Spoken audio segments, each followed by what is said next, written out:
Hello everyone, Pallytime here with TGN.TV. In today's video, we are taking a look at the bosses in the CM dungeon. I'm going to level with you, I do not know how to say the name of this dungeon, but we're going to be looking at healing all of these fights, because I know healers in MMOs, when they're going into new dungeons, have a lot of anxiety. They're like, but what if everyone sucks? Or am I the only one that's like that? Because I think most healers just blame all of their problems on everyone else. Maybe that's what I need to do. Anyway, this is one of the first dungeons that you're going to gain access to at level 50. And I just wanted to make this as easy of an experience as possible for all of you healers out there. And also just a quick reference guide, just in case one of your healers are struggling in your group and you want to help them out. The first boss is the Black Eft, and he's extremely easy actually. Just avoid the stuff that's on the ground, and every now and then, periodically throughout the fight, there are going to be ads that spawn that the off-tank should be picking up and then bringing into the middle, just right behind the boss, like you kind of see what's going on right now. And everyone just kind of AoEs them down and try to avoid the stuff on the ground. I mean, it's really easy. Very easy fight to start the dungeon off with, not very healing intensive in the slightest. The second boss is the Magitech Vanguard, and this is essentially very close to the same as the last fight, but much more difficult. It's a lot more healing intensive, and you have to be a lot more aware of what's going on around you at all times.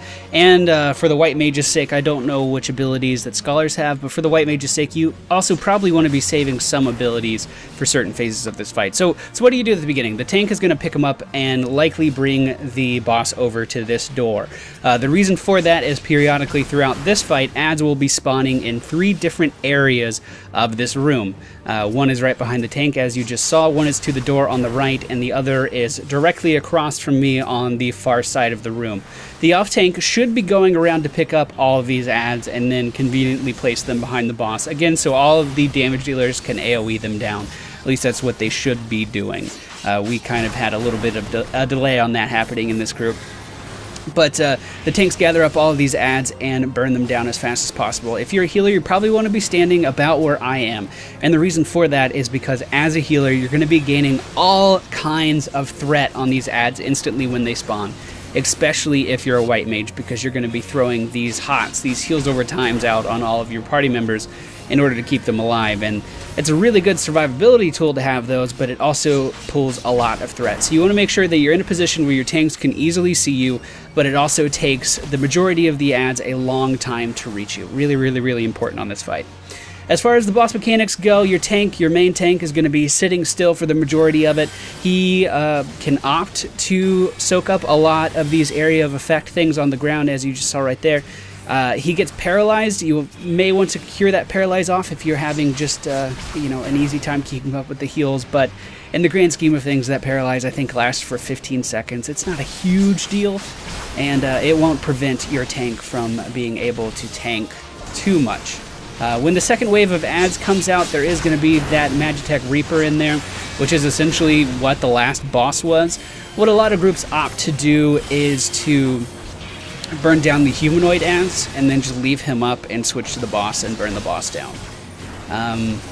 You may want to save your, I forget the name of the ability, I'm so sorry, but it's a White Mage ability that gives you mana back and also reduces your threat. You may want to save that for when the ads come out, because it can get a little sketchy sometimes.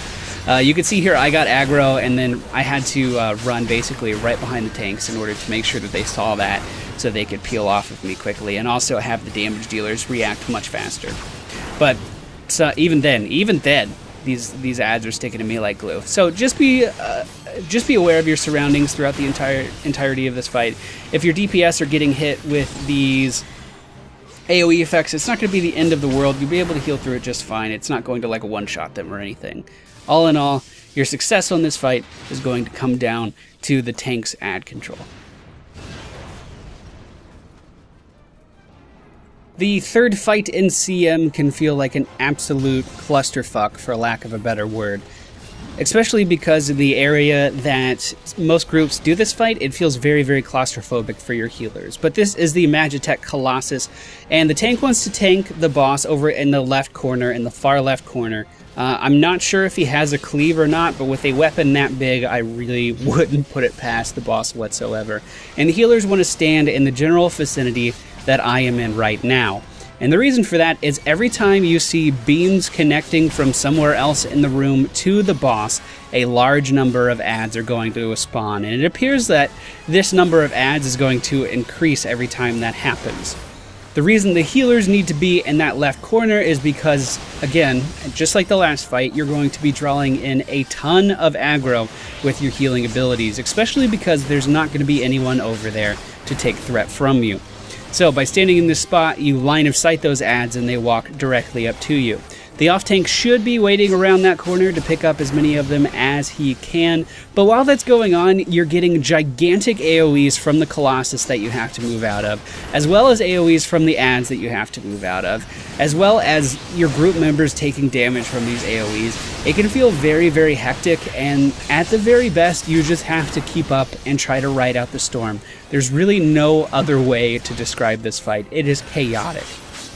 That being said, the adds don't have a ton of health at this stage, but the fact that you're moving as much as you are, if your group members are just taking an unnecessary amount of damage, you shouldn't be upset if they die. I think we do pretty well this run though.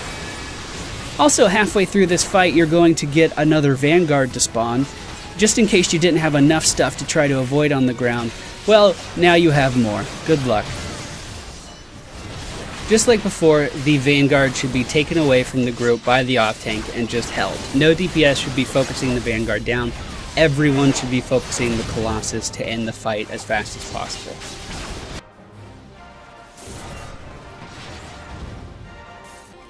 The last boss in this dungeon has two different phases. In one phase, she will be on a giant chicken robot, and the last phase, you will be fighting her just by herself on the ground. The first phase of this is probably one of the most boring fights I've ever seen in an MMO, at least from a healer's point of view. There's going to be literally no damage going on for the majority of this encounter. While the boss is just sitting here attacking one person, your DPS are going to be loading up all of these artillery cannons with missiles.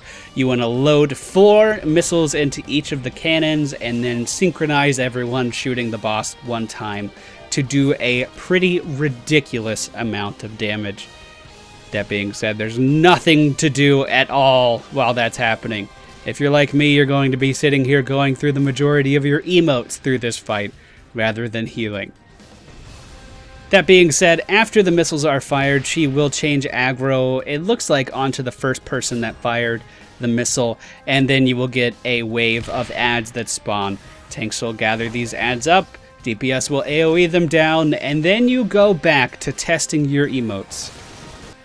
The second phase of this fight is where it really starts to get interesting. This boss is actually one of the main antagonists that was in the main storyline, and I was actually really looking forward to kicking the shit out of her, so this was very gratifying for me. But your tank is going to want to move the boss to right about where she is right now. Periodically throughout this fight, you will once again be getting adds that spawn. I'm starting to notice a common theme with this zone.